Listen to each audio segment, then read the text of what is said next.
பிதாவே தேவனே மக ஸ்தோத்திரம் இயேசுவே மக ஸ்தோத்திரம் பரிசுத்தாவியானவரே மக ஸ்தோத்திரம் உயர்ந்தவரே மக ஸ்தோத்திரம் சிறந்தவரே மக ஸ்தோத்திரம் பெரியவரே மக ஸ்தோத்திரம் போதுமானவரே மக ஸ்தோத்திரம் ஹல்லேலூயா ஹல்லேலூயா ஹல்லேலூயா ஹல்லேலூயா ஹல்லேலூயா நல்லவரே மக ஸ்தோத்திரம் வல்லவரே மக ஸ்தோத்திரம் ஹல்லேலூயா ஹல்லேலூயா ஹல்லேலூயா ஹல்லேலூயா இந்த பரிசுத்த காலங்களுக்காக மக ஸ்தோத்திரம் ஆண்டவரே ஸ்தோத்திரம் ஆண்டவரே ஸ்தோத்திரம் ஆண்டவரே ஸ்தோத்திரம் ஆண்டவரே இயேசு ராஜாவை துதிக்கிறோம் ஹல்லேலூயா ஹல்லேலூயா ஹல்லேலூயா ஹல்லேலூயா ஹல்லேலூயா ஹல்லேலூயா ஹல்லேலூயா ஹல்லேலூயா மக ஸ்தோத்திரம் ஆண்டவரே நன்றி துதிக்கிறோம் இயேசுவா மக ஸ்தோத்திரம் ஆண்டவரே அருமையான இந்த காரியங்களுக்காக மக ஸ்தோத்திரம் இந்த பரிசுத்த நாளுக்காக மக ஸ்தோத்திரம் ஆண்டவரே தேவ ஆவியானவரே நாளை தன்மையா ஜெபிக்கிறோம் பாடப்பட்ட பாடல்கள் ஆண்டவரே துதி வேலைகள் ஆண்டவரே இயேசுவா சங்கீத பகுதி தேவ செய்தி காலத்தில் எல்லாமே ஆசீர்வதியா ஜெபிக்கிறோம் சிறுபிள்ளைகள் மூலம் ஆசீர்வதியா ஜெபிக்கிறோம் ஆண்டவரே தாரத்தம் முடிவு வரைக்கும் ஆண்டவரே தெய்வம் நீ மட்டுமே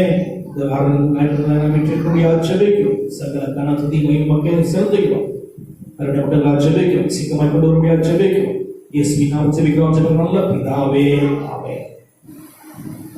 எந்த அன்புள்ள ஆண்டவர் இயேசுவே நான் உந்தன் நாமத்தை போற்றிடுவேன். எந்த அன்புள்ள ஆண்டவர் இயேசுவே நான் உந்தன் நாமத்தை போற்றிடுவேன். உம்மை போன்றொரு தேவனை பூமியில் அறிந்தேன் உயிருள்ளதை அறிந்தேன். உம்மை போன்றொரு தேவனை பூமியில் அறிந்தேன் உயிர்த்தெழுந்ததை அறிந்தேன்.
சமூகத்திலே உங்களை படிக்கிட்டு இந்த கடைசி அடியை பாடி நிறுவனப்படுத்துவாங்க. கசையடிகள் உனக்காக, காயமெல்லாம் உனக்காக, திருரத்தம் உனக்காக, திருந்திரி என்பதை சொல்லி பாடுகிறது. ஹல்லேலூயா. நமக்காக ஆண்டவர் கசையடிகள் பட்டார், நமக்காக காயப்பட்டார், நமக்காக ரத்தம் சிந்தினார். அர்ப்பண செய்யுமாட சமூகத்திலே ஹல்லேலூயா.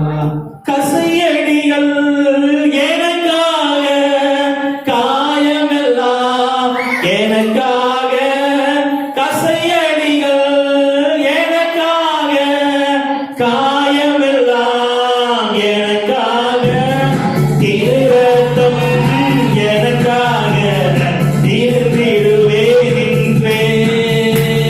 திருரத்தம் எனக்காக, தீர்ந்திடுவே நின்றே.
உம்மை போல தெய்வீகமான தேவன், ஒரு உன்னதமான தேவன், ஒரு உன்னதமான தேவன், ஒரு உயர்ந்த தேவன் யாருமே ஆண்டவரே. ஹalleluya ஹalleluya ஹalleluya ஹalleluya ஹalleluya ஹalleluya ஹalleluya ஹalleluya ஹalleluya ஸ்தோத்திரம் ஆண்டவரே. பாலாவரா ஓசமாலவரா ஹalleluya ஹalleluya ஹalleluya ஹalleluya ஹalleluya ஹalleluya.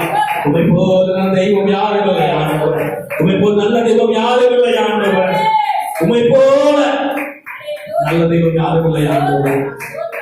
என்னை தாங்க, என்னை நடத்த ஆண்டவரே, என்னை தேற்ற, என்னை பலப்படுத்த, என்னை போஷிக்க, என்னை உடுத்துவிக்க ஆண்டவரே செய்தியை வசந்தம் நடத்தபடியான கிருபையுள்ள தெய்வம் யாரும் இல்லை ஆண்டவரே. ஜெபிக்கிறோம் ஆண்டவரே. ஹalleluya. உம்மை போல நல்ல தெய்வம் யாரும் இல்லையே. உம்மை போல வல்ல தெய்வம் யாரும் இல்லையே.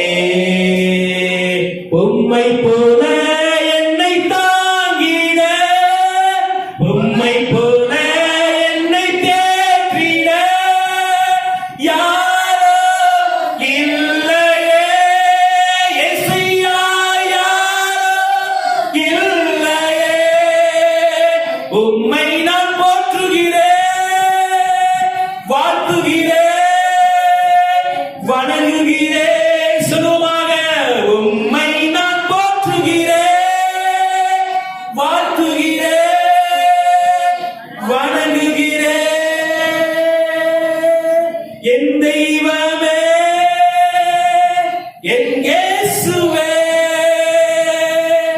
என் தெய்வமே, என் இயேசுவே, என் தெய்வமே, என் இயேசுவே. உம்மை போல தெய்வம் யாரும் இல்லை ஆண்டவர். எங்களை தாங்க ஆண்டவர், எங்களை பலப்படுத்த, எங்களை தப்புவிக்க ஆண்டவர். ஓ பிசாசுடைய கண்ணிகளுக்கும் மறைவான வலைகளுக்கும் ஆண்டவர் எங்களை நீங்களாக்கி வழிநடத்த ஆண்டவர். தெய்வம் யாரும் இல்லை ஆண்டவர். தூக்கி எறியப்பட்ட எங்களை ஆண்டவர் உமக்கு வேண்டும் என்று சொல்லி ஆண்டவர் நீங்கள் தேடி வந்து எடுத்து பயன்பட தெய்வமே மக்கள் ஸ்தோத்திரம் ஆண்டவர். இந்த வாழ வைக்கிற தெய்வமே மக்கள் ஸ்தோத்திரம் ஆண்டவர். இந்த நேரத்தில் காலையில் சமூகத்தை ஆண்டவர் நன்றிகள் துதி பலிகளை ஆண்டவர் பாதங்களை சமர்ப்பிக்கிறோம் ஆண்டவர். ஜீவபலியாக அர்ப்பணம் செய்கிறோம் ஆண்டவர். எங்கள் ஆவி ஆத்மா சரீரத்தை ஆண்டவர் ஜீவன பலியாக அர்ப்பணம் செய்கிறோம் ஆண்டவர். நீங்கள் ஆளுகை செய்யுங்க, ஏற்றுக்கொள்ளுங்க, இதை பயன்படுத்துங்க. இன்னும் நல்ல பிதாவே. ஆமென். 22ஆம் சங்கீதம். கர்த்தருடைய ஆலயத்திற்கு போவோம் வாருங்கள் என்று எனக்கு அவர்கள் சொன்னபோது மகிழ்ச்சியாய் இருந்தேன். எருசலேம் இசைவனைப்பான நகரமாய் கட்டப்பட்டிருக்கிறது.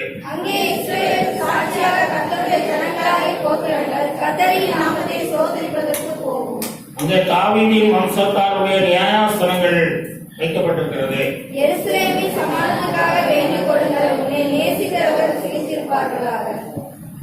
உன் அலங்கத்திற்குள்ளே சமாதானமும் அரண்மனைகளுக்குள்ளே சுகமும் இருப்பதாக.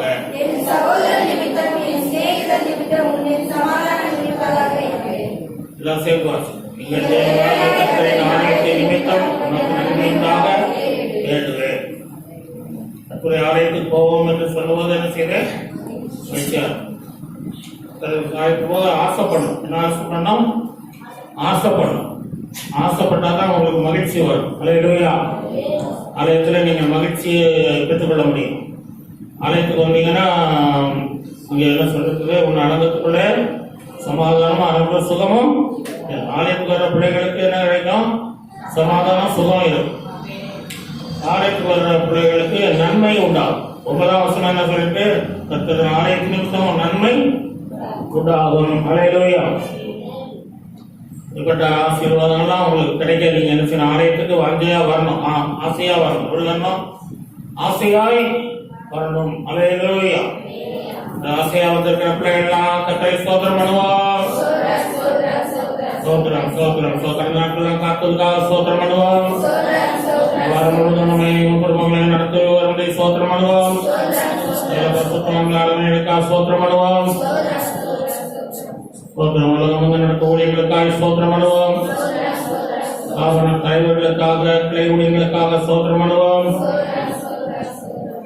மிஷனரி ஊழியர்களுக்காக சோத்திரம் பண்ணுவோம். விசேஷர்களுக்காக சோத்திரம் பண்ணுவோம்.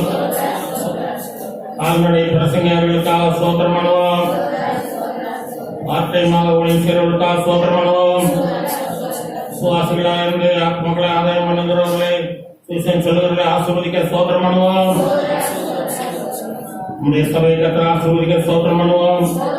ஊழியர்களை ஆசீர்வதிக்க சோத்திரம் பண்ணுவோம். 21 நாள் உபவாச ஜெபங்கள் இந்த நாளில் இந்த இரவுலிருந்து ஆரம்பிக்கும். இன்றைக்கு இரவிலிருந்து என்ன செய்யணும்? ஆரம்பமாகும். இரவில் வருகிறவர்கள் பாக்கியவான்கள். இல்லையா? ஆமா, ஆரம்ப நாள்ல நீங்க வந்துடணும்.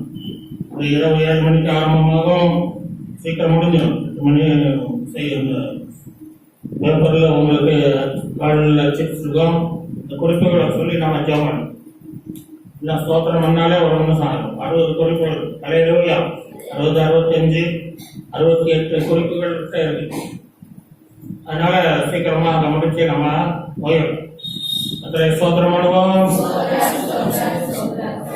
Praise the Lord. Hallelujah, hallelujah, hallelujah. ஸ்தோத்திரம், ஸ்தோத்திரம், ஸ்தோத்திரம். ஆமென். சபையில் உள்ள பலவீனமானவர்களை கர்த்தர் பலன் தரும்படி ஸ்தோத்திரம் பண்ணுவோம். யார் சொல்ல கொடுக்கிறோமாக ஸ்தோத்திரம் பண்ணுவோம். நம்முடைய சபைக்கு 200 ஆத்மாக்களுக்காக ஜெபிக்கணும். ஒரு 2 ஆராதனை நடத்துறோம்ல, ஒரு ஆராதனைக்கு 100 பேர் வந்தாலும் 2 ஆராதனைக்கு 200 பேர். அல்லேலூயா. அதனால இருந்து நம்ம அந்த ஜெபத்தையும் எடுத்து போகிறோம். கர்த்தர் 200 ஆத்மாக்களுக்காக ஸ்தோத்திரம் பண்ணுவோம்.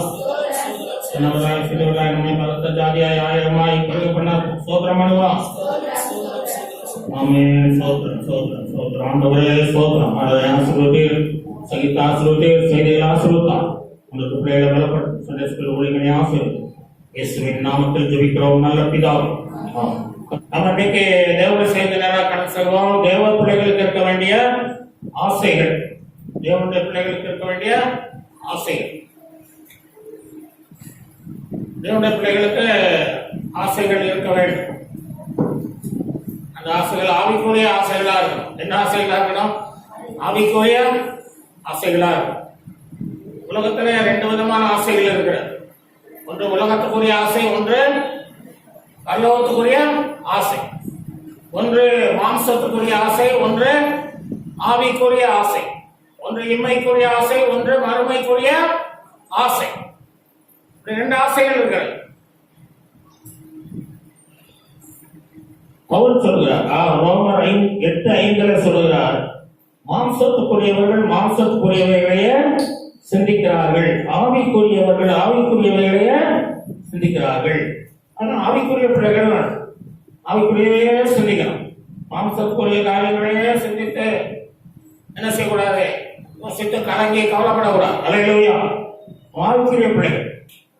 இயேசு கிறிஸ்துவுக்கு ஒரு ஆசையை பாருங்க. லூக்கா 22:15 வாசிக்கிறோம். இந்த பஸ்காவை புசிக்க நான் ஆசையாக இருந்தேன் என்று இயேசு கிறிஸ்து சொல்லுகிறார். இயேசு கிறிஸ்து கூட ஒரு ஆசை இருந்திருக்கிறது. அல்லேலூயா. இயேசு கூட ஆசைப்பட்டிருக்கிறார் இல்லையா? அவருடைய ஆசை ஒரு ஆவிக்குரிய ஆசை. என்ன ஆசை? ஆவிக்குரிய பரலோகத்துக்குரிய பரிசுத்தமான ஆசை. அப்படிப்பட்ட ஒரு ஆசை இருக்கணும். திருவந்து கூட நிறைய பேர் வரமாட்டேங்கிறீங்க, வேலைக்கு போயிருங்க. திருவந்து ரொம்ப முக்கியம். இயேசு கிறிஸ்து ஆசைப்பட்டிருக்கார் திருவந்து இருக்க. அவர் என்ன பாவமா செஞ்சாரு? அவரே ஆசைப்பட்டு அதை எடுக்கும்போது நம்ம ஆசைப்பட்டு எடுக்க வேண்டாமா? இல்லையா? ஆசைப்படுங்க. ஆசைப்பட்டாதான் நீங்க நல்ல ஆசீர்வாதமா இருக்க முடியும். ஆசைப்படலைன்னா அந்த உலகத்துல என்ன செய்ய முடியாது, வாழ முடியும். உலகத்துல வாழணும்னா ஆசைப்படணும். ஆண்டவரை பின்பற்றி போனாலும் ஆசைப்படணும். அல்லேலூயா. கிறிஸ்தவனாலும் ஆசைப்படணும். ஆசைப்படாத யாருமே சிறு பிள்ளைகிட்ட பாருங்க, சிறு குழந்தை கூட ஆசைப்படும். என்ன செய்யணுமா? குழந்தை பால் குடிக்க ஆசைப்படும். அவங்க அம்மா தூக்குறதுக்காக ஆசைப்படும்.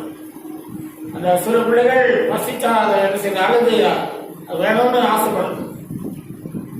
சிறு பிள்ளைகள் வந்து முதியவர் வரைக்கும் ஆசை இல்லாதவர்கள் இல்லை. அல்லேலூயா. பாமர மக்கள் முதல் கல்விமான்கள் வரைக்கும் ஆசை இல்லாதவர்கள் இல்லை. ஏழைகள் முதல் பணக்காரர் வரைக்கும் ஆசை இல்லாதவர்கள் இல்லை. ஆசை எல்லாருடைய மனதிலும் பதிந்து கிடக்கிற ஒரு காரியம். அல்லேலூயா. ஆமா,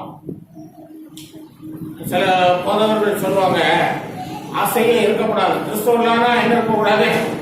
ஆசையே இருக்கக்கூடாதுன்னு சொல்லுவாங்க.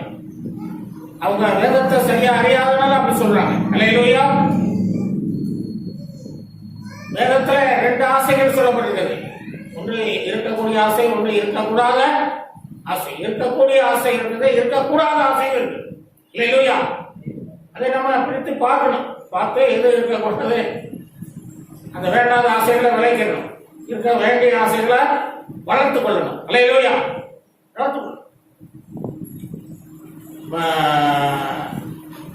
சித்தார்த்தர் என்று சொல்லக்கூடிய கௌதம புத்தர் இருந்தார். அவர் ஒரு ராஜாவாக மகனாக இருந்தார். அவர் வாழ்க்கையில செத்து போனவங்களை அவர் பார்த்ததே இல்லை. செத்து போனவங்களை பார்த்ததே இல்லை. அதனால சாவு வரும்னு அவருக்கு தெரியல. மனிதன் சாவாங்கிறது அவருக்கு புரியல. அவரு அரண்மனையில ராஜாவுடைய மகனா இருக்கிறதுனால அவர் செல்வமா வாழ்ந்துட்டாரு. அரண்மனையிலே வாழ்ந்துட்டாரு. வெளியே எங்கேயும் போய் கஷ்டப்பட்டவங்க மறித்தவர்களை பார்த்ததே இல்லையா. அவர் கல்யாணம் வேற ஆயிடுச்சு, 2 பிள்ளைகளும் பிறந்துட்டாங்க. அந்த சூழ்நிலையில அவர் ஒரு நாள் வெளியே போயிருக்கிறார். ரோட்டுக்கு வெளியில போய் பார்க்கும்போது ஒரு செத்தால கொண்டு போயிருக்கிறாங்க. என்னன்னு கேட்டுக்காரு, செத்து போயிட்டா, அவனை மண்ணில் புதைக்க போறோம் அப்படின்னு. அப்படியா, இப்படி ஒரு காரியம் நடக்குதா? மனிதனுக்கு இப்படியெல்லாம் விஷம் இருக்குதா அப்படின்னு சொல்லி ஒரு நாள் பார்த்துக்காரு. ஒருத்தர் சோமலன்னு 2 பேர் தூக்கிட்டு போறாங்க ஆஸ்பத்திரி. இப்படி இருக்கா? மனிதர்கள் இவ்வளவு கஷ்டப்படுறாங்களா, இவ்வளவு வருத்தப்படுறாங்களா, இவ்வளவு சஞ்சலப்படுறாங்களா, இவ்வளவு பாடுகள் இருக்குதாங்கன்னு சொன்னே அப்படின்னு சொல்லி, அப்ப நம்ம வாழ்ந்து என்ன பிரயோஜனம் என்று சொல்லி மனிதன் இந்த உலகத்துல என்ன செய்யக்கூடாது, வாழ்ந்தா நல்லா வாழணும், இல்லைன்னா வாழக்கூடாது சொல்லி அவர் ரொம்ப சிந்திக்க ஆரம்பிச்சார்.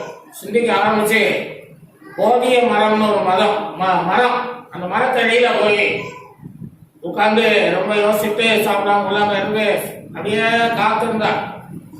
அப்ப அவருக்கு ஒரு காரியம் வெளிப்பட்டதாம். என்ன காரியம் வெளிப்படுது? ஆசையே தீமைக்கு காரணம். ஆசை ஆசைதான் மனிதனுடைய வியாதி, துன்பம், மரணம் எல்லாத்துக்குமே காரணம் அப்படின்னு சொல்லி அவரு கண்டுபிடிச்சாராம். கண்டுபிடிச்சு அவரு அந்த ஒரு மார்க்கத்தை ஏற்படுத்தினார். அதுல சில சீசர்களை உருவாக்கினார். சீசர்களுக்கு தினமும் பிரசங்கம் பண்ணுவார். ஒரு நாள் அவர் போதிக்கும் போது இப்படி சொல்றார், ஆசையே தீமைக்கு காரணமாக இருக்கிறது. ஆசையை நாம் அழித்து விட்டால் முக்தி அடையலாம், மோட்ச பதவியை அடையலாம் அப்படின்னு சொல்லி கொடுங்க. மோட்ச பதவி கூட அடைஞ்சிடலாம். ஆசை இல்லாம இருந்தா அதுல பரலோகத்துக்கு போறதுக்கான வழி என்று சொல்லுகிறார். அதுதான் அவருடைய மார்க்கம். இன்றைக்கு ஐரோப்பாவுல, சைனாவுல, இலங்கையில எல்லாம் தீவிரமாய் பரவி இருக்கிறது. 2 நாளைக்கு முன்னால நீலகிரியில கூட அவருடைய புத்த சிலையை ஒருத்தன் வணங்குறான். ஏன்னா புத்த பிச்சுக்கள் இருக்கிறாங்க. தமிழ்நாட்டிலையும் புத்தர்களை பின்பற்றுகிறவர்கள் இருக்கிறார். சென்னையில நிறைய பேர் இருக்கிறான். ஆகவே அந்த ஆசிரிய தீமைக்கு வேறு, யாருக்கும் தீமை செய்யக்கூடாது அப்படின்னு சொல்லிட்டு ஒரு விசிறி வச்சிருப்பாங்க. விசிறி வச்சு ரோட்ல கூட எறும்பெல்லாம் போக பார்த்தீங்களா, ரோட்ல இந்த பாதைகள்ல அதெல்லாம் கூட விதிச்சு கொண்டுடக்கூடாது அப்படின்னு சொல்லி அதை அந்த விசிறி வச்சு வீசிக்கிட்டே நடக்கும். வீசிக்கிட்டே அப்படியெல்லாம் அவங்க ரொம்ப தியாகமாக இருக்கிறார். ஆனால் இயேசு கிறிஸ்துவை இலங்கையில நிறைய சிங்களவர்கள் புத்தகத்தில் இருந்தவர்கள் இயேசு ஏற்றுக்கொண்டு இன்னைக்கு ரட்சிக்கப்பட்டு ஊழியக்காரர்களாக தான் இருக்காங்க. அல்லேலூயா. சரிங்களா? அதனால இயேசு கிறிஸ்து தான் மெய்யான தெய்வம். அல்லேலூயா. அவர் சொன்ன காரியங்கள் தான் உண்மையான காரியங்கள். ஆண்டவரை நாம் பின்பற்றி சொல்லுகிற நாம் என்ன செய்யணும்? ஆவிக்குரிய ஆசையுள்ளவர்களா இருக்கணும். இயேசுவை போற அஸ்காவை பிசிக்க ஆசையா இருக்கணும். இயேசு கிறிஸ்துவுக்கு அந்த ஆசை இருந்திருக்கிறது. அது நல்ல ஆசை. அப்படிப்பட்ட ஆசை உள்ளவர்களாக நாம் முன்னேறி செல்வோம். வேதத்திலே நமக்கு இருக்கக்கூடிய ஆசைகள் 2 பார்க்கிறோம். இருக்கக்கூடாத ஆசைகள் 2 நாம் சுருக்கமாக பார்த்தோம். சங்கீதம் 63:1-2 வாசிக்கிறோம். பரிசுத்தமாய் தாவீதின் ஆசை என்ன என்று பார்ப்போம். முதலாவதாக, தேவனே நீர் என்னுடைய தேவன், வறண்டதும் தாழ்ந்ததும் தண்ணீரற்றதுமான நிலத்திலே என் ஆத்மா உண்மையில் தாகமாயிருக்கிறது, என் மாம்சமானது உண்மை வாஞ்சிக்கிறது. இப்படியே பரிசுத்த ஸ்தலத்தில் உண்மை பார்க்க ஆசையா இருந்து உமது வல்லமையும் உமது மகிமையும் கண்டேன் என்று சொல்லுகிறார். தாவீது ராஜா என்ன ஆசை உள்ளவராக இருக்கிறாரு? பரிசுத்த ஸ்தலத்தில் வந்து உம்மை பார்க்க வேண்டும். அல்லேலூயா. பரிசுத்தத்துக்கு வந்தாதானே பார்க்க முடியும். அல்லேலூயா. பரிசுத்த ஸ்தலம் என்றால் என்ன? அது ஆலயம், சபை, சர்ச்சு நம்ம சொல்றோம் இல்லையா? ஆலயம், தேவனுடைய ஆலயம். தேவனுடைய ஆலயத்தில் வந்து அவரை பார்க்க விரும்புகிறார். பார்த்தேன் என்றும் சொல்லுகிறார். பார்த்தேன் என்றும் என்ன சொல்றாரு? பார்க்க ஆசையா இருந்தேன், அவருடைய வல்லமையும் மகிமையும் கண்டேன், பார்த்தேன் என்று சொல்லுங்க. அவருக்கு இருந்த ஆசை பாருங்க, எப்படிப்பட்ட ஆசைன்னு சொல்லி. அல்லேலூயா. ஆண்டவருடைய ஆலயத்துக்கு வர வேண்டும் என்ற பெரிய ஆசை அவருக்கு இருந்தது. ஆண்டவரை பார்க்க வேண்டும், அவருடைய வல்லமையை பார்க்கணும், மகிமையை பார்க்கணும், அவருடைய ஆசீர்வாதங்களை பார்க்கணும், அவருடைய பிரசன்னத்தை உணரணும் சொல்லி அவருடைய ஆலயத்திலே என்ன இருக்குது? அவருடைய சமூகத்தில் ஆனந்தமும் நித்திய பேரின்பமும் இருக்கிறது என்று சொல்லி இருக்கிறார். அவர் அதையெல்லாம் அவர் என்ன செய்யறாரு? விரும்புகிறார், ஆசைப்படுகிறார். ஆலயத்துக்கு போயிட்டு சும்மா காணிக்கை போட்டு போயிடக்கூடாது, போனோம் வந்தோம்னு இருக்கக்கூடாது. ஏதாவது ஒரு ஆசீர்வாதத்தை பெற்று வரணும். அல்லேலூயா. ஆலயத்துக்கு வந்திருக்க நாம் என்ன செய்யணும்? ஏதாவது ஒண்ணு காணணும், ஒரு மகிமையை காணணும், ஒரு வல்லமையை காணணும், ஒரு அற்புதத்தை பார்க்கணும், ஒரு ஆசீர்வாதத்தை பார்க்கணும், ஒரு நன்மையை காணணும், ஒரு விடுதலையை பெற்று நம்ம வரணும், எல்லாம் ஒரு தீர்மானம் எடுக்கணும், நம்ம ஆண்டவருக்கு ஒப்பு கொடுத்து வரணும் என்னெல்லாம் என்ன செய்யணும்? ஒரே ஆசை இருக்கணும். அல்லேலூயா. ஆசை இருக்கும். ராஜாவுக்கு பொதுவாக என்ன ஆசை இருக்கும்னு கேட்டீங்கன்னா, தன்னுடைய ராஜ்யத்தை என்ன செய்யணும்? பலப்படுத்தணும், தன்னுடைய ராஜ்யத்தை நல்ல புகழ் பெற்ற ஒரு நாடாக உயர்த்தணும், நம்முடைய ராணுவத்தை பலப்படுத்தணும், இந்த பொருளாதாரத்தை பலப்படுத்தணும், நம்முடைய நாடு ஒரு சிறந்த நாடு என்ற பெயர் எடுக்கணும், அண்டை நாடுகள் எல்லாத்தையும் யுத்தம் பண்ணி பிடித்து நம்முடைய நாடாக மாற்றணும் என்ற இப்படிப்பட்ட ஆசை தான் இருக்கும். என்ன செய்யணும்? ஆசை அதிகமா இருக்கும் பொதுவாக ராஜாக்கள். ஆனால் தாவீதுக்கு இருந்த ஆசை ரொம்ப வித்தியாசமான ஆசை, ஒரு ஆவிக்குரிய ஆசை. அல்லேலூயா. ஆவிக்குரிய ஆசை. என்ன ஆசை? சங்கீதம் 27:4 வாசிக்கிறோம். கர்த்தரிடத்தில் ஒன்றை நான் கேட்டேன், அதையே நாடுவேன், ஆசைப்படுகிறேன் சொல்றார். விரும்புகிறேன், நாடுவேன், அது ஒரு ஆசை. ஒன்றை நான் கேட்டேன் அப்படின்னா என்ன கேட்டாரா? நான் கர்த்தருடைய ஆலயத்தில் ஆலயத்துக்கு செல்ல ஆசை. சென்றாதானே பார்க்க முடியும். அதான் சங்கீதம் 122 நம்ம வாசித்தோம் இல்லையா? கர்த்தருடைய ஆலயத்துக்கு போவோம் என்று சொன்ன போது மகிழ்ச்சியாய் இருந்தேன். கர்த்தருடைய ஆலயத்துக்கு நம்ம செல்ல ஆசைப்பட்டாதான் நம்ம வர முடியும். நீங்க சனிக்கிழமையே கொஞ்சம் ஆசைப்பட்டீங்கன்னா, நாளைக்கு சர்ச்சைக்கு போகணும்னு ஆசைப்பட்டீங்கன்னா, ஞாயிற்றுக்கிழமை சரியான நேரத்துக்கு வந்துடுவீங்க. இல்லையா?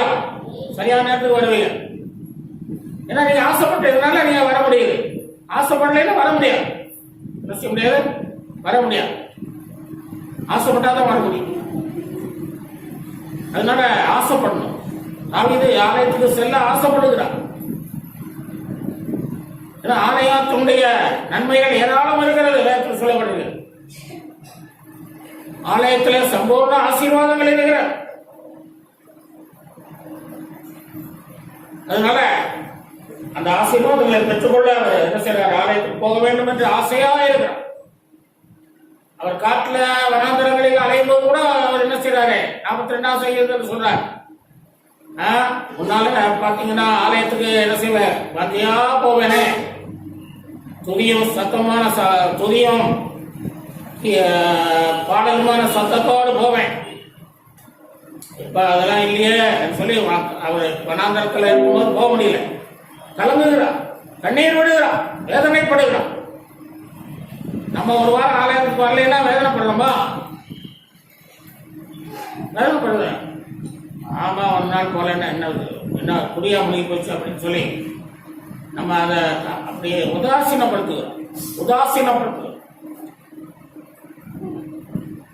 ஒன்று Corinthians 6:10 சொல்லப்பட்டிருக்கிறது, உதாசீனப்படுத்தினால் அவர்கள் என்ன செய்ய முடியாது? 1 Corinthians 6:10 திருடரும் பொருளாசைக்காரரும் வெறியரும் உதாசீனரும் கொள்ளைக்காரரும் தேவனுடைய ராஜ்யத்தை சுதந்திரிப்பதில்லை. உதாசீனப்படுத்துவார். ஜெப நேரத்தை, ஆராய்க்கிற நேரத்தை, உபவாசிக்கிற நேரத்தை, ஊழியம் செய்கிற நேரத்தை, காணிக்கை தசமாக கொடுக்கக்கூடிய காரியங்களை நாம் உதாசீனப்படுத்தக்கூடாது. அல்லேலூயா. உதாசீனப்படுத்தக்கூடாது. தேவனுடைய ராஜ்யத்துக்கே போக முடியாது. சிலர் உதாசீனப்படுத்துறான்.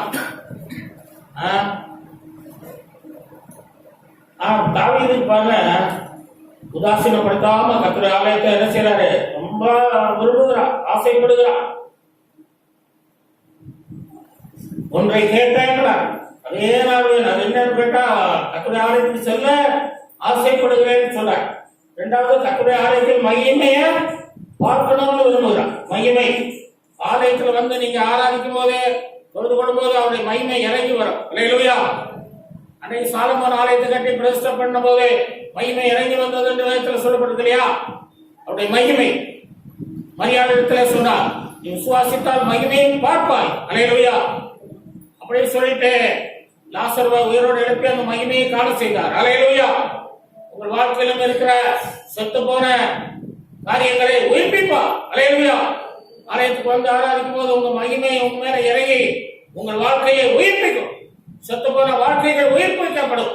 செத்து போன வியாதிகள், செத்து போன கஷ்டங்கள், பாடுகள் எல்லாம் என்ன செய்யும்? மாறி மறைந்து உயிர்ப்பிக்கப்படுவீர்கள். ஒரே சொல்வோம். மூணாவது என்ன சொல்றாரு? கர்த்தருடைய ஆலயத்தில் ஆராய்ச்சி செய்யணும். என்ன செய்யணும்? ஆராய்ச்சி. கர்த்தருடைய ஆலயத்துக்கு வந்திருக்கிற பிள்ளைகள் ஆராய்ச்சி பண்ணணுமா? நம்ம அப்படி ஆராய்ச்சி பண்றோமா? ஆராய்ச்சின்னா என்னது? தேவனுடைய வார்த்தையை நம்ம கேட்பது. அல்லேலூயா.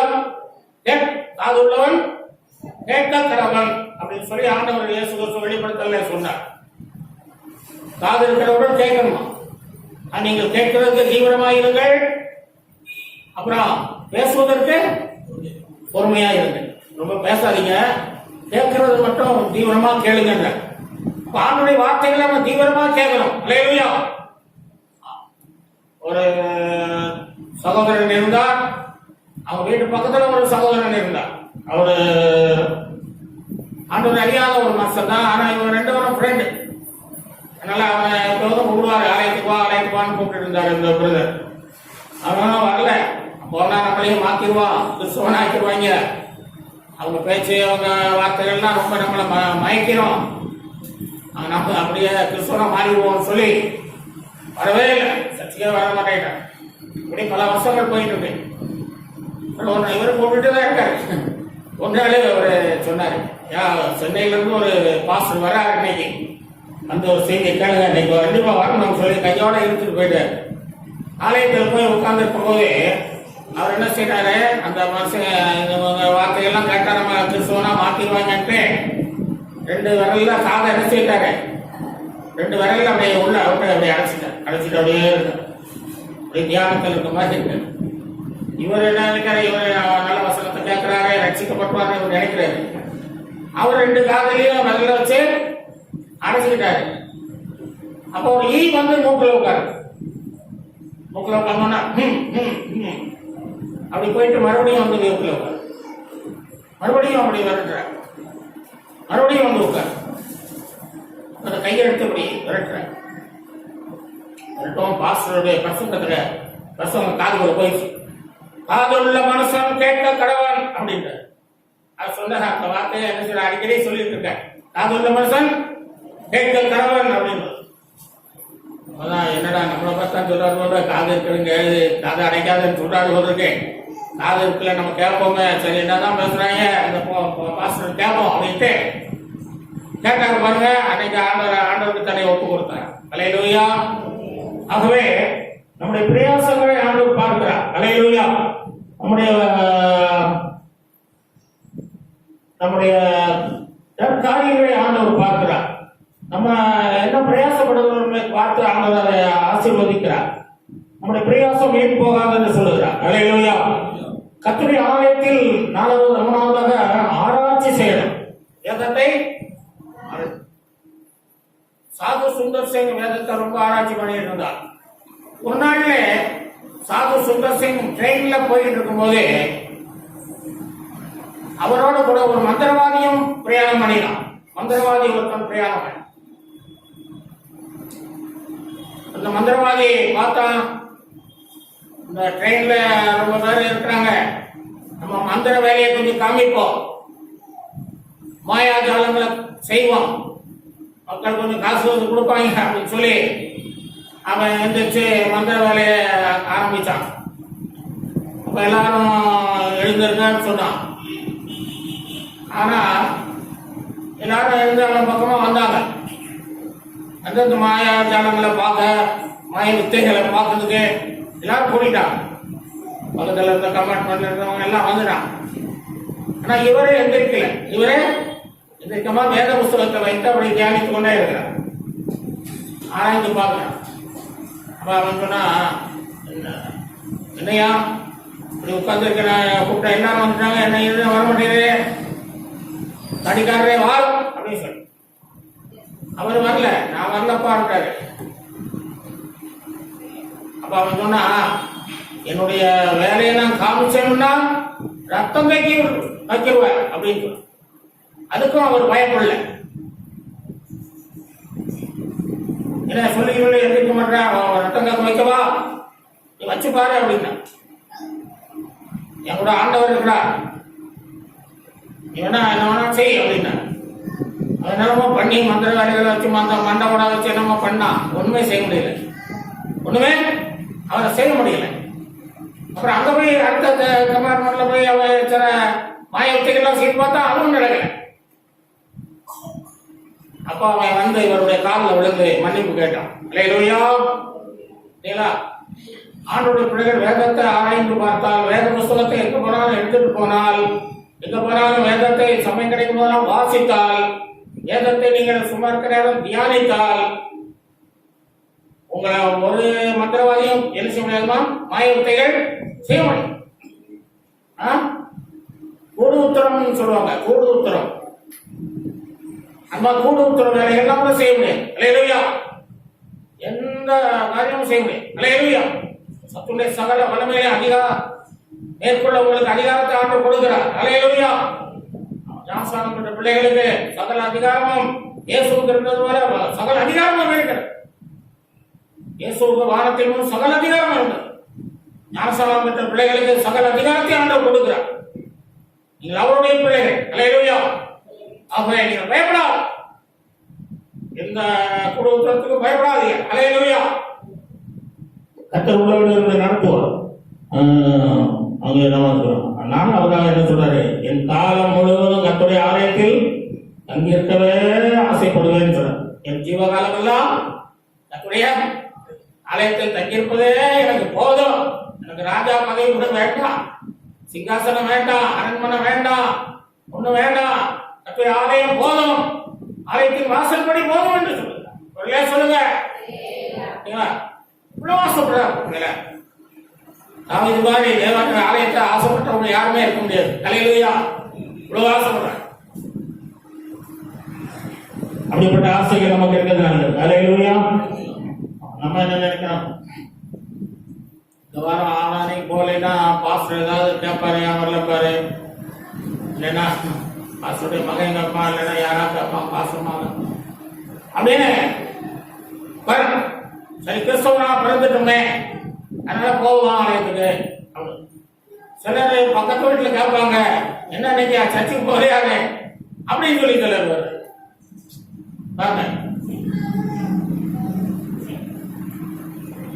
சரி போய் நம்ம இந்த மாதத்துல ஆண்டவர்கிட்ட போயிட்டோம், சரி இன்னைக்கு இப்போ ஞாயிற்றுக்கிழமை போயிட்டு வந்துடுவோம், அப்படி போயிட்டு அப்படி வருவோம் அப்படின்னு நேரம் போக்கு பொழுதுபோக்கு இப்படிலாம் மக்கள் இருக்கிறா. நாம அப்படி இருக்கக்கூடாது. அல்லேலூயா. தாவீதை போல ஆசையா வரணும், ஆசையா அவருடைய மகிமையை பார்க்க வரணும், அவருடைய வல்லமையை பார்க்க வரணும், ஆராய்ச்சி பண்ண வரணும், தேவ வசனத்தை கேட்க வரணும், அவருடைய ஆலயத்தில் தங்கி இருக்கிறதே நீங்க விரும்பணும். அல்லேலூயா. தங்கி இருக்கிறதே விரும்பணும். நேராட்சின்னு சொல்ல மணியம் பாவுது அப்படியெல்லாம் பார்க்கறது. அல்லேலூயா. ஆலயத்தில் வந்து அவங்க முன்ன ஆத்தான் செய்யணும். ஆவியானவர் நம்ம நடத்துகிற மாதிரி விஷயம் கொஞ்சம் போயிட்டே இருக்கணும். அதனால நம்ம ஆவிக்குரிய பிள்ளைகள். அதனால மணி பார்த்து என்ன சொல்றாரு போகும். நாங்க மணி பார்த்து நாங்க முடிச்சோம். அல்லேலூயா. சரி, அப்ப இந்த நாள் தாவீது என்ன செய்யலாம்? ஆசீர்வதிக்கப்பட்டான், உயர்த்தப்பட்டான். அப்படியே நம்ம ஆலயத்தை விரும்புவோம். கர்த்தர் ஆசீர்வதிப்பார். 2வது பிலிப்பியர் 3ஆம் அதிகாரம் 12ஆம் வசனம். பரிசுத்த பவுலின் ஆசை நான் அடைந்தாயிற்று அல்லது முற்றிலும் தேறினவனானேன் என்று எண்ணாமல் கிறிஸ்து இயேசுவினால் நான் எதற்காக பிடிக்கப்பட்டேனோ அதை பிடித்துக் கொள்ளும்படி ஆசையாய் தொடர்கிறேன் என்று சொல்லுகிறார். பரிசுத்த பவுல் ஒரு வல்லமையான ஊழியக்காரர். ஒரு அநேக திருச்சபைகளை நிறுவியிருக்கிறார். அநேக நிருபங்கள் 14 நிருபங்களை அவர் எழுதியிருக்கிறார் வேதத்தில். அவர் ஆண்டவருக்காக வெகு பாடுகள் பட்டவர், வெகுவாக பாடுகள் அதிகமாய் பட்டவர்.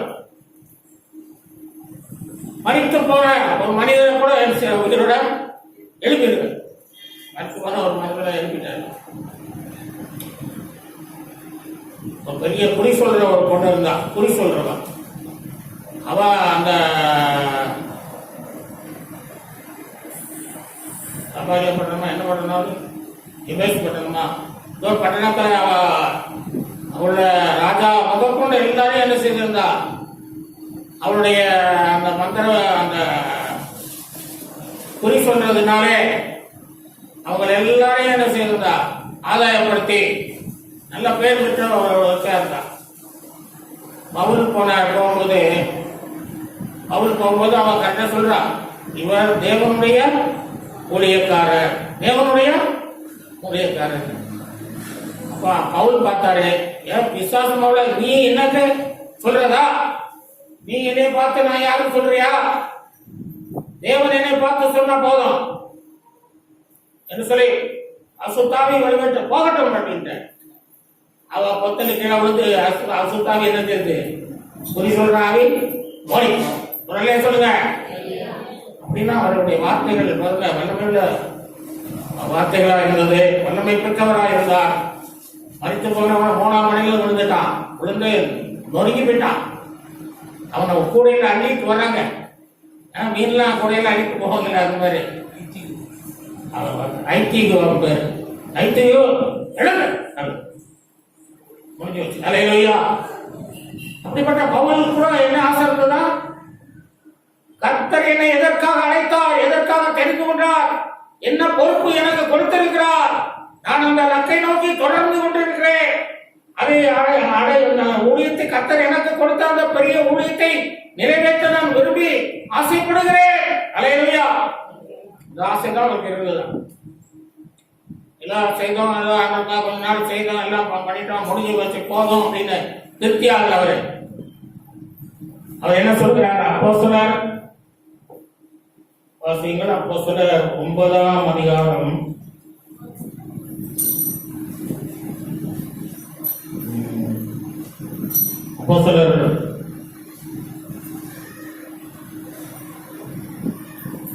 20ஆம் அதிகாரம் 23, 24 வசனங்களில் வாசிக்கிறோம். பட்டணங்கள் தோறும் கட்டுகளும் உபத்திரவங்களும் எனக்கு வைக்கப்பட்டிருக்கிறது என்று ஆவியானவர் சொல்கிறார். ஆகிலும் அவைகளில் ஒன்றை குறித்தும் நான் கவலை படமாட்டேன்.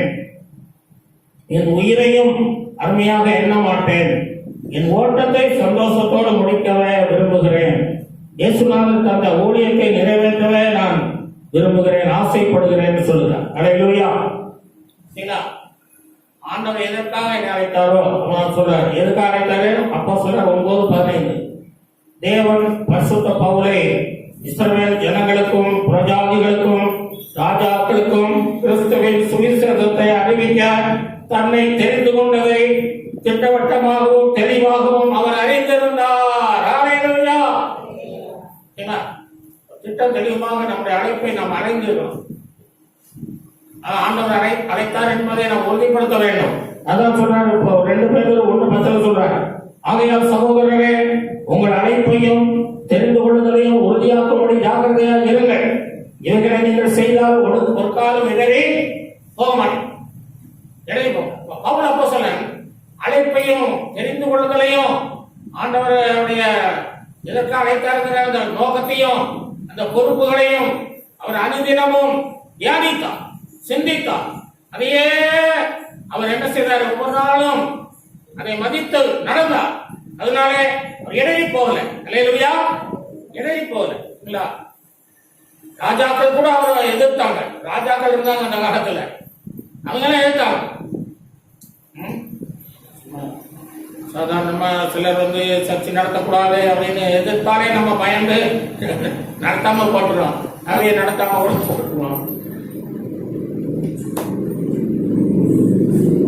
ஆனால் பவுல் அப்போஸ்தலன் பாருங்க, ஒரு காலம் எவ்வளவு பிரச்சனைகள் ராஜாக்கள் கூட எடுத்து நின்ற போது என்ன செய்யல,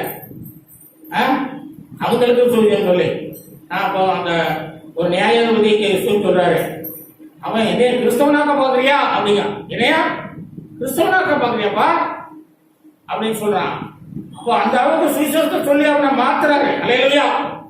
அவனை என்ன செய்யறாரு? மனம் திரும்ப வைக்கிறான்.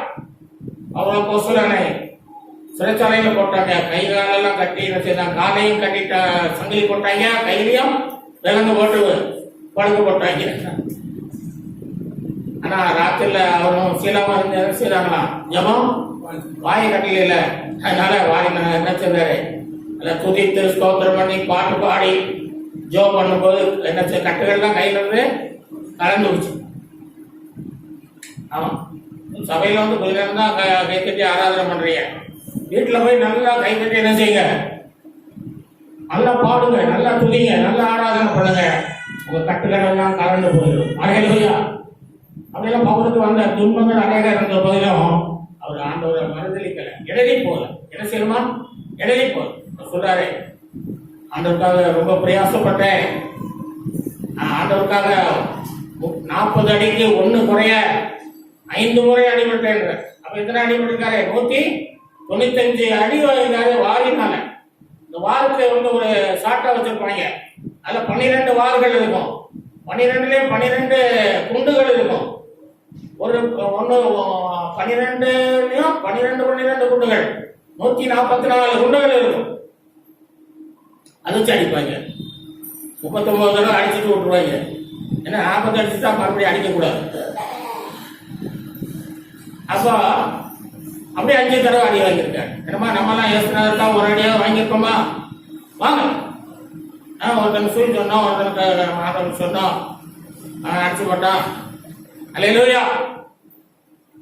நீங்க எப்போதும் என்ன செய்யுங்க? ஆண்டவரை பற்றி எப்போ சமயம் கிடைக்கும் போதெல்லாம் உங்க பக்கத்தில் இருக்கவங்களுக்கு, உங்ககிட்ட வர்றவங்களுக்கு சொல்லுங்க. அல்லேலூயா சொல்லுங்க. அவரை போற ஆண்டவர் கிடைத்தாருங்க. பவுலுக்கு என்ன இருந்தது? அந்த அழைப்பையும் தெரிந்து உறுதிப்படுத்தணும். அதுபோல உங்களோட விசுவாசியா ஆண்டவர் அழைத்திருக்கலாம், அதை நீங்க உறுதிப்படுத்தணும். என்னை கர்த்தர் விசுவாசியா அழைத்திருக்கிறார், இல்லைன்னா ஊழியக்காரனா அழைத்திருக்கிறார், அதை உறுதிப்படுத்துங்க. இல்லைன்னா பார்ட் டைம் ஒர்க்கா அழைத்திருக்கிறார், வேலையை பார்த்துட்டு ஊழியத்தையும் பார்க்கணும்னு சொல்லிட்டு அதை நீங்க உறுதிப்படுத்துங்க. அந்த பொறுப்புல உண்மையா இருங்க. பொறுப்புல அழைப்பை நீங்க உறுதிப்படுத்திட்டு அதுல உண்மையா இருங்க. அதை சொல்லிட்டே இருக்கிறனால அர்த்தம் அல்ல. அதுல உறுதியா அந்த பொறுப்பை உண்மையா இருந்து நிறைவேற்றினால் உங்களுக்கு பிரயோஜனம். அல்லேலூயா. ஆண்டவர் வரும்போது அதுக்கேற்ற பிரதிபலனை உங்களுக்கு கொடுப்பா. சும்மா வரல, பிரதிபலனோடு தான் வருகிறார். அல்லேலூயா. பிரதிபலனோடு வருகிறார்.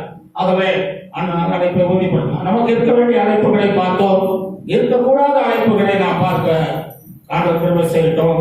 ஆசை இருக்க வேண்டிய ஆசைகள், இருக்கக்கூடாத ஆசைகள் இல்லையா? இருக்கக்கூடாத ஆசைகள் என்னன்னு பார்ப்போம். எபிரேயர் 13:5 பண ஆசை கூடாது. நீங்கள் பண ஆசை இல்லாதவர்களாய் நடந்து உங்களுக்கு இருக்கிறவர்கள் போதுமென்று எண்ணுங்கள். நான் உங்களை விட்டு விலகுதும் உங்களை கைவிடுதும் என்று இயேசு கூறி இருக்கிறார்.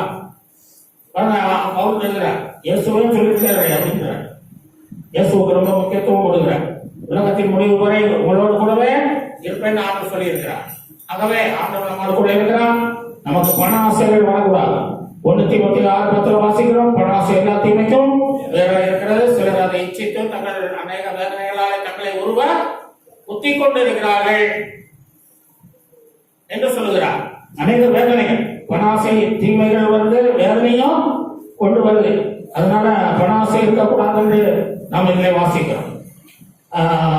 பிரசங்கி 5:10 சொல்லப்பட்டிருக்கு, பணப்பிரியம் பணத்தினாலே திருப்தி அடைவதில்லை. பணம் எவ்வளவு இருந்தாலும் அவனுக்கு ஒரு திருப்தி இருக்காது, திருப்தி அடைய மாட்டான் என்று சொல்லுகிறார். அதனால பண ஆசை இருக்கக்கூடாது. கடைசி நாட்கள்ல 2 தீமோத்தேயு 3:2 சொல்லப்பட்டிருக்கிறது, கடைசி நாட்களில் பணப்பிரியர்கள் அநேகர் எழும்புவார்கள் சொல்லியிருக்குது. அல்லேலூயா. அதனால பணப்பிரியர்களாய் நாம் எழும்பிடக்கூடாது. பிலேயாம், அனனியா, சப்பீராள், யூதாஸ் இவர்களை நாம் மறக்க முடியாது. ஏனென்றால் அவர்கள் பட்ட பாடுகள், ஆண்டவரை என்ன செய்தாங்க, பண ஆசையினாலே, ஆண்டவரை மறந்தபடினாலே அவர்கள் ரொம்ப கஷ்டப்பட்டார்கள். பிலேயாம் பெரிய தீர்க்கதரிசி, ஆனால் அவன் நீதிமானாய் வாழ்ந்த அவன் துன்மார்க்கனாய் மறித்து போனான் பண ஆசையினால. என்ன ஆயிட்டு? பண ஆசை அவனை துன்மார்க்கத்துக்குள் வழி நடத்தினான். அப்படியே கொஞ்ச நாள் செத்து போனான். ஒரு பாஸ்டர் திருச்சியில் இருக்கார். அவர் ரொம்ப ஓரளவு படிச்சிருக்காரு, அரசாங்க வேலைக்காக ரொம்ப ட்ரை பண்ணார், கிடைக்கல. அப்புறம் அவர் விட்டுட்டு சரி ஊழியத்துக்கு போவோம் அப்படின்ட்டு ஊழியத்துக்கு வந்தார். அவர் ஊழியம் செய்தார், கொஞ்ச நாள் ஊழியம் செய்தார், ஒரு 4-5 வருஷம் ஊழியம் செய்தார். அப்புறம் திடீர்னு சொல்லி அவருக்கு அவர் சபை எல்லாம் வச்சிருக்காரு. திடீர்னு அவருக்கு அரசாங்க வேலை கிடைச்சிச்சு. வேலை கிடைக்கவும் சரின்னு வேலைக்கு போயிட்டாரு. அரசாங்க வேலை நிறைய சம்பளம் கிடைக்கும்ல, இதுன்னா காணிக்காரங்களோ 10 ரூபா கிடைக்கும். ஒரு ஞாயிற்றுக்கிழமை நம்ம கத்திரிக்காய் ஆராதனை 1000 ரூபா கூட காணிக்க வர மாட்டேங்குது. பாஸ்டர் என்ன செய்ய முடியாது வச்சு, ரொம்ப கஷ்டம். அதனால அவர் பார்த்தாரு, ஏன் கஷ்டப்பட்டுக்கிட்டு வச்சுட்டு கொஞ்சம் ஆடாமையா போயிட்டு வேலைக்கு போயிட்டேன். வேலைக்கு போய் 1 மாசம் சம்பளம் கூட வாங்கல. என்ன செய்யல, அதுக்குள்ள அந்த மாசம் கடைசியில சம்பளம் வாங்குற சமயத்துல அவருக்கு ஹார்ட் அட்டாக் மாதிரி வந்து செத்து போயிட்டாரு. என்ன செய்யறாரு? செத்து போனாரு. சரிங்களா? இப்ப ஆண்டவருடைய அழைப்பை நம்ம மறந்து நம்ம மனம் போல ஜீவித்தால் என்ன கிடைக்குது? அடி கிடைக்குது. அல்லேலூயா. அடி கிடைக்கும். வாசிங்கள் ஒரு வசனத்துல ஏசாயா 57:17 வாசிங்க. ஏசாயா 57:17. நான் அவர்கள் பொருளாசை நிமித்தம் கடும் கோபப்பட்டேன், அவர்களை அடித்தேன் என்று சொல்கிறார். என்னமா பொருளாசை, பணாசைனால என்ன ஆச்சு? கோபப்படுறாரு. அழைப்பை விட்டு போறானே, பணம் போல போறானே, பண ஆசைப்பட்டு போறானே, பொருள் ஆசைப்பட்டு போறானே என்று சொல்லி கோபப்படுகிறார். என்னுடைய அழைப்பை அசட்டை பண்ணுகிறானே என்று சொல்லி கோபம் அடித்து போடுகிறார். ஏன்னா அந்த ஊழியக்காரன் அடித்து கம்மியானவர்களே, நாம் இந்த நாட்களில் ஜாக்கிரதையாக இருப்போம். அல்லேலூயா. பணாசை நமக்கு வேண்டாம். அனனியா சப்பீராள் பாருங்க, பணாசைனால ஆலயத்திலே செத்து விட்டான். அங்க பேதர் இருக்காரு, அவற்றை வந்து கொடுக்குற பணத்தெல்லாம் கொண்டு கொடுக்காம பணத்தை பாதி எடுத்துக்கிட்டு கொண்டு கொடுத்தாங்க. செத்தே போன செத்த ஏன்னா கத்தருக்கு கொடுப்பேன்னு ஒரு பொருத்தனை பண்ணிட்டு அதை எடுக்கக்கூடாது. அது நீ பொருத்தனை பண்ணாமலே இருந்துக்கோன்ற பொருத்தனை பண்ணாதப்பா. நீ இருந்த மாதிரி இருந்துட்டு நீ இருப்ப, உலகத்துல இருப்ப, நல்லா இருப்ப. நான் பொருத்தனை பண்ணிட்டு நீ அதை மாத்தினா நான் சும்மா விட மாட்டேன். அல்லேலூயா. அதனால ஆண்டவர்கிட்ட நம்ம தப்பவே முடியாது. அவை நம்ம சரியா இருப்போம். யூதாசை பார்க்கிறோம். யூதாசை ஆண்டவருடைய அப்போஸ்தலனாக பட்டம் பெற்றிருந்தான், அபிஷேகம் பெற்றிருந்தான், சீசன் என்ற பெரிய பதவியை அவன் கொடுத்திருந்தான். ஆனால் அவன் அதை என்ன செய்தான்? பணாசையினாலே அதை இழந்து பரிதாபமாக மறித்து போனான், பரிதாபமாக செத்து போனான். அவன் வயிறு திடீர்னு எடுத்து போச்சான். ஏன்னா திருவண்ணு எடுத்து விட்டான். யூதாசு இயேசுவை காட்டி கொடுங்க ரோகத்தோடு திட்டமிட்டு செயல்படுகிறான். அதே சமயத்துல இயேசுநாதர் கொடுக்குற திருவிருந்துக்கும் ஆசைப்படுறான். கொடுக்கும் ஆசை, மீசைக்கும் ஆசை, இந்த மாதிரி இது ரெண்டுக்கும் ஆசைப்படுறான். அந்த இயேசுநாதருக்கு ஊழியம் செய்யணும், இங்கிட்ட காட்டி கொடுக்கணும், இங்கிட்ட என்ன செய்யணும், திருவிருந்தம் ஆசையா திருவிருந்தம் எடுத்தா. ஆனா அவன் வயது திருவிருந்தம் எடுக்க தகுதியும் கிடையாது. ஆனா நம்மளும் திருவிருந்த ஆராதனைக்கு வரும்போது இயேசு கிறிஸ்து பஸ்காவை பூஜைக்கு ஆசையா இருக்கிறார். இயேசு கிறிஸ்து லூக்காவின் சுவிசேஷம் வாசியுங்கள். லூக்காவின் சுவிசேஷம் 22:15. அப்பொழுது அவர் அவரை நோக்கி, நான் பாடுபடுறதுக்கு முன்னே உங்களுடைய கூட பஸ்காவை புசிக்க மிகவும் பஸ்காவை புசிக்க ஆசையா இருந்தேன், மிகவும் ஆசையா இருந்தேன். அல்லேலூயா. ஏன்னா இயேசு கிறிஸ்து பஸ்காவை புசிக்க ஆசையா இருக்கிறேன். ஆனா தகுதியா இருக்கிறதுனால இயேசு கிறிஸ்து ஆசையா இருக்கிறேன். நம்ம தகுதி இல்லாம இருந்துட்டு ஆசைப்பட்டா எப்படி? அதனால்தான் அவனவன் தன்னை நிதானித்து பார்த்து இதிலே புசிக்க கடவன். அப்பதைய ரசத்தையும் தகுதியா இருக்கிறவான நிதானித்து எடுக்கணும். அதனால முந்தின நாளே நீங்க ஆயத்தம் பண்ணி இருக்கீங்க, நல்லா ஒவ்வொருக்கு ஆண்டவரத்தால் கழுவப்பட்டு சபைக்கு வந்து திரும்ப. இல்லைன்னா ஆயத்தம் இல்லாம எடுத்து என்ன செய்வது? பயிர் என்ன செய்யுது? அப்படின்னு வெடிச்சு போச்சு. என்ன செய்யுது? பட்டாசு, தீபாவளி பட்டாசு மாதிரி வெடிச்சு போச்சு. அதனால இந்த தீபாவளி பண்டிகை கொண்டாடுறவங்களுக்காக ஜெபிக்கணும். இன்னைக்கு உபவாச ஜபம். அல்லேலூயா. உபவாச ஜபத்தை நம்ம எல்லாருக்காக ஜெபிக்கணும். பண்டிகை கொண்டாடுறவங்களுக்காக ஜெபிக்கணும். இப்படி பண ஆசை இருக்கக்கூடாது. அப்புறம் என்ன ஆசை இருக்கணும்? பொருளாசையும் இருக்கக்கூடாது. அல்லேலூயா. சிலருக்கு பண ஆசை இருக்காது, பொருள் ஆசை இருக்கும். அப்போ ஆண்டவர் சொல்றாரு லூக்கா 12:15 பொருளாசை குறித்து எச்சரிக்கையா இருங்கள் சொல்றாரு. பொருளாசை குறித்து எச்சரிக்கையா இருங்கள். நீதிமொழி 15:27 சொல்றாரு பொருளாசைக்காரன் தன் வீட்டை கலைத்து போடுகிறார். பொருளாசைக்காரன் என்ன செய்யற? வீட்டையே கலைச்சுப்பான். ஆகான் பாருங்க, ஆகான், கேயாசி இவங்களெல்லாம் பாருங்க, வீட்டையே கலைச்சுட்டாங்க. அவன் நாகவான் கொண்டு வந்த பணத்தை எலிசா தீர்க்கதரிசி வேண்டான்றாங்க. வேண்டாப்பா, கொண்டு போயிட்டு பணம் ஒன்னோட போட்டோம், எனக்கு வேண்டாம்ட்டாரு. நான் கூட இருந்த கேஎஸ்சி பார்த்தான், ஐயோ இவ்வளவு பணம் இவ்வளவு பொருளெல்லாம் வேண்டாங்க சொல்லி அவன் நிறைய தங்கம் வெள்ளியெல்லாம் கொண்டு வந்திருந்தான். இதெல்லாம் வாங்க வேலைச்சிட்டான். ஓடி போய் ஐயா அப்படின்னா எலிசாட்ட என்ன சொன்னா, கேஎஸ்சி ஐயா எப்படின்னு வேற கட்டாரா,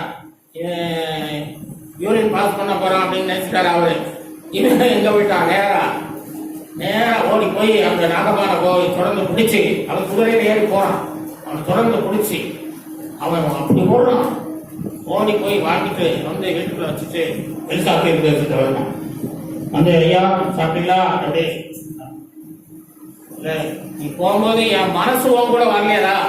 அவன் கேட்காரு, என் மனசு என் உள்ளவனும் கூட வரலையா? என்னடா நீ எப்படி பண்ணிவிட்ட?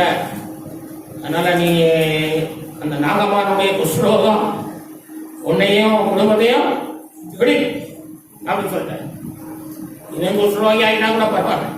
மனைவி பாருங்க என்ன பாவம் செய்தா, பிள்ளைகள் என்ன பாவம் செய்தது? மனைவியும் குஷ்ரோகி ஆயிட்டா, பிள்ளைகளும் குஷ்ரோகி ஆயிட்டாங்க, குடும்பமே போச்சு. இல்ல பொருளாசிக்காரன் குடும்பத்தை கலைக்கிறான். அவன் கலைந்து போகல, அவன் செத்து போறான், குடும்பத்தையே அடிக்கிறான். அவன் என்ன பண்றான்? எரியோ பண்டன் திருவிழெல்லாம் தீட்டுப்பா தொடாதுன்னு சொன்னா அதை தீட்டு கொண்டு வீட்டுல கொண்டு வைக்கிறான். அப்புறம் அவனை பிடிச்சி என்ன செய்யறாங்க? அவங்க ஒரு பிள்ளைத்தாக்குல போய் குடும்பத்தோட இவன் தான் தப்பு பண்ணிருக்கான், மனைவி பிள்ளைகள் எல்லாம் ஆண்டவர் சொல்றாரு, நீ தப்பு பண்ணவும் பிள்ளைகளை நான் தண்ணி பெற்ற ரொம்ப கஷ்டம். ஆண்டவர்கிட்ட வந்து வாழ்றது ரொம்ப கஷ்டம். அல்லேலூயா. ஜாக்கிரதையா இருப்போம், எச்சரிக்கையா இருப்போம். அதனால ஆண்டவர் பொருளாசை குறித்து எப்படி இருங்க? எச்சரிக்கையா இருங்க என்று சொல்லுகிறார். ஆகவே பொருளாசை வச்சிருக்கோம். கர்த்தர் நம்மை ஆசீர்வதிப்பாராக. நம்ம தானியேலை குறித்த ஒரு வசனத்துல நான் வாசித்தேன். தானியேல் 5:17 வாசிக்கிறேன். தானியேல் காலத்துல ராஜாவாக பெல்சாத்சார் இருக்கிறார். இந்த பெல்சாத்சார் ஒரு கனவு கண்டான், ஒரு தரிசனம். அது என்னன்னு கேட்டீங்கன்னா, சுவர்ல வந்து ராத்திரியில அவன் ஒரு தரிசனம் காட்டுறான். சுவர்ல வந்து ஒரு கையிருப்பு வந்து எழுது, மேலே மேலே தெற்கே உபாசின்னு எழுது. அதை பார்த்துட்டு அது என்ன அர்த்தம்னு அவனுக்கு தெரியல. அப்ப அந்த அது என்ன பாசமும் தெரியல, அது ஒண்ணுமே புரியல, அவனுக்கு என்னன்னு தெரியல அப்படின்னு சொல்லிட்டு அவன் கலங்கி போய் மந்திரவாதிகள், ஜோசியர்கள், அந்த தேசத்தில் உள்ள எல்லா ஞானிகள் எல்லாரையும் கூப்பிட்டு, இந்த அர்த்தத்தை சொன்னீங்கன்னா நீங்க தப்பிக்கலாம், இல்லைன்னா நீங்க செத்தே போயிருவீங்க. இந்த அர்த்தத்தை சொன்னீங்கன்னா உங்களுக்கு நான் ரத்தாம்பரம் அணிந்து உங்களை ஒரு சரப்பணிகளை உங்களுக்கு போட்டு உங்களுக்கு என்ன செய்வேன், ராஜ்யத்தில் 3ஆம் அதிபதியாக உங்களை உயர்த்துவேன் அப்படி சொல்லி அவங்களுக்கு சொல்றான். அவன் யாருமே சொல்ல ஆள் இல்லை. அவன் ஒருத்தையும் சொல்றான், ஏதோ தானியல் ஒருத்தன் அவனுக்குள்ள பரிசுத்த ஆவியானவர் இருக்கிறார் அப்படின்னு சொல்லி அவன் சொல்லிடுவான் அப்படின்னு சொல்லி அவனை கூட்டு போய் கேட்டா அவன் என்ன செய்யட்டான் தெளிவா சொல்லிட்டான். ராஜாவே, நீர் கண்ட சொப்பனம் இதுதான், அதனுடைய அர்த்தம் இதுதான். நீர் தராசுல நிறுத்தப்பட்ட என்னாச்சு, குறைஞ்சு போயிட்டு. தராசுல ஆண்டவமே நிறுத்து பார்த்தாலே குறைஞ்சிட்டு. தராசுல நிறைவா இல்ல, அன்புல நிறைவு இல்ல, பரிசுத்தத்துல நிறைவு இல்ல, இரக்கத்துல நிறைவு இல்ல, அன்புல குறையிருக்கு. ஆதி அன்பிலே குறைவா இருக்கிறாய். அதனால ஆண்டவர் வெளிப்படுத்தல சொல்றாரு, ஆதி அன்பை குறைவா இருக்கிறதுனால விளக்கத்தண்டை எடுக்க வேண்டும், விளக்கத்தண்டை உருவி வேண்டும். ரொம்ப கஷ்டம். அதனால ஆதி அன்பை விட்டுறக்கூடாது. அல்லேலூயா. ஆண்டவர் மேல வைத்த அன்புல மாறக்கூடாது, அவருடைய சிநேகத்துல மாறக்கூடாது, அவர் மேல வைத்த ஆசைகளை மாறக்கூடாது. அவன் சொல்றான், தானியேல் சொல்றான், அதெல்லாம் கொடுக்கிறாரு அவரு. அதை கட்டுதல் பண்ணி வேண்டாம் ராஜாவே, அதெல்லாம் வேற யாருக்கா கொடும், எனக்கு வேண்டாம் அப்படின்ட்டான். அல்லேலூயா. அவன் அவ்வளவு ஜெபம் பண்ணி அவ்வளவு பிரயாசப்பட்டு அதை அர்த்தமெல்லாம் சொல்லியும் கூட அந்த பொருள்களை வாங்க மாட்டேன்றாங்க. வருஷம் வேற யாருக்கா கொடும், எனக்கு வேண்டாம் அப்படின்ட்டான். அப்ப பொருளாசை இல்லை. அல்லேலூயா. தானியேலுக்கு என்ன ஆசை இல்லை, பொருளாசை இல்லை. அவன் தாவீது பண்ற 1,00,000 தாலந்து பொன்,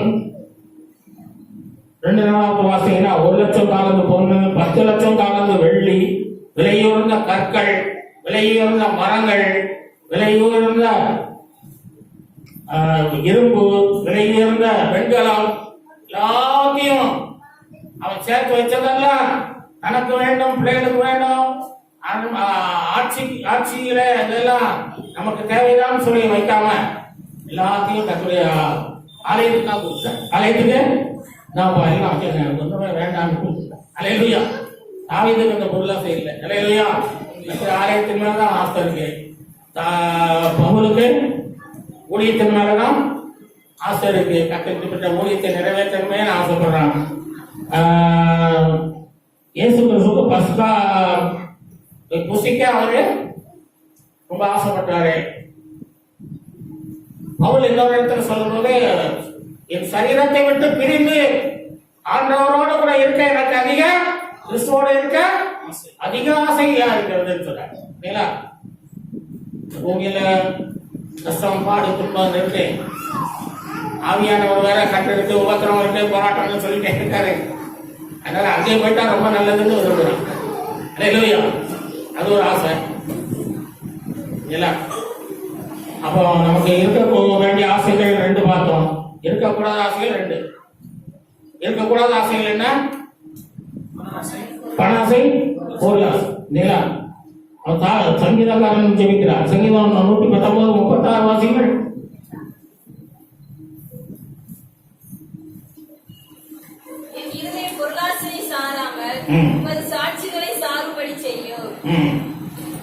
பொருளாசையை இருதயம் சார்ந்து விடக்கூடாது. எவ்வளவு பணம் இருந்தாலும் பொருள் இருந்தாலும் அதில் என் இருதயத்தை நாம் வைத்திடக்கூடாது. உங்களுடைய சாட்சிகள், உங்களுடைய வசனங்கள், உங்களுடைய வார்த்தைகள், உங்களுடைய கற்பனைகள், உங்களுடைய உபதேசங்கள், உங்களுடைய சத்தியங்களிலேயே என்ன செய்யணும், நான் சார்ந்து இருக்கணும். இயேசுவே உண்மையே சார்ந்து கொள்ளணும். உங்களுடைய ஆலயத்திலே இருந்து உங்களுடைய வலிமையை, மகிமையை நான் சார்ந்து கொண்டு ஜீவிக்கிறோம் எனக்கு போதும் என்று சொல்லுகிறார். அல்லேலூயா. அப்படிப்பட்ட தாவீதை போல பவுலை போல நம்ம எல்லாவற்றையும் வெறுத்து ஆசைகளை எல்லாம் நல்ல ஆசைகளை அவன் மேல வைத்து என்ன செய்வோம்? ரெண்டு ஆசைகள் பார்த்துக்கோங்க. இருக்க வேண்டிய ஆசை, இருக்கக்கூடாத ஆசை. கர்த்தர் தாமே இந்த வார்த்தைகளினாலே, இந்த வார்த்தைகளை கேட்டால் உங்கள் ஒவ்வொருவரையும் வேறுவராய் ஆசீர்வதிப்பாராக. மகிமை வல்லமை நமக்கு இறங்குவதற்காய் ஸ்தோத்திரம். பிள்ளைகளுடைய மகிமை வல்லமையை காண கிருபை செய்தீர். ஸ்தோத்திரம். உடைய ஆலயத்துக்கு வாங்கியோடு தகத்தோடு ஆசையோடு வந்த பிள்ளைகளை ஆசீர்வதித்தே அந்தவரே போல அவிதை போல மேலான அவைக்குரிய ஆசைகள் எங்களுக்கு இருக்க செவிக்கிறோம். அந்தவரே ஸ்தோத்திரம். இருக்கக்கூடாத ஆசைகளாகிய பொருளாசை பணாசைகள் அந்தவரே இந்த உலக ஆசைகள் இருக்கக்கூடாதப்பா. அந்தவரே அகற்றி தாங்க பிள்ளைகளுக்கு. ஆண்டவரே விடுதலையை தாங்க. தினந்தோறும் பிள்ளைகள் ஜெபிக்கட்டும். ஆண்டவரே பணாசையும் பொருளாசையும் அகற்றம் என்று ஜெபிக்கட்டும். ஆண்டவரே விடுதலையை தாங்க, வெற்றியை தாங்க, ஜெயத்தை தாங்க. ஆண்டவரே தாவீதை போல ஆண்டவரே நல்ல ஆளுக்குரிய ஆசையும் கொடுத்த ஆசையும் அவளை போல ஆண்டவரே அவனை பின்பற்றக்கூடிய ஆசையும் ஆண்டவரே இயேசுவை போல ஆண்டவரே அந்த ஆளுக்குரிய வாஞ்சையும் ஆசையும் ஆண்டவரே எங்களுக்கு நீர் தரும்படியாய் செபிக்கிறோம். ஆண்டவரே சோதர் உடைய நாமம் மேம்படும். வசனம் கேட்ட பிள்ளைகளை ஏற்கனவே ஆசீர்வதிப்பீரா. அந்த தொடர்ந்து பிள்ளைகளோடு பேச வேண்டும் கூட ஆசீர்வதி. அது இயேசுவின் நாமத்தில் செபிக்கிறோம் நல்ல பிதா. நாத்துமாவே கர்த்தரை ஸ்தோத்திரே. முழுவதுமே பரிசுத்தநாமத்தை ஸ்தோத்திரே. நாத்துமாவே கர்த்தரை ஸ்தோத்திரே. செய்த சகல உபகாரங்களையும் மறவாதே. ஆம், நம்முடைய கர்த்தராகிய இயேசு கிறிஸ்துவின் கிருபையும் பிதாவாகிய தேவனுடைய அன்பும் பரிசுத்த ஆவியானவருடைய அந்யோன்ய ஐக்கியமும் சமாதானமும் மகிழ்ச்சியும் ஆசீர்வாதங்களும் நம் அனைவரோடும் கேட்டதான அருமையான விசுவாச மக்களோடும் இன்னும் மாறாமல் வருகையினால் மட்டும் நிலைத்திருப்பதா. அல்லேலூயா, அல்லேலூயா, அல்லேலூயா.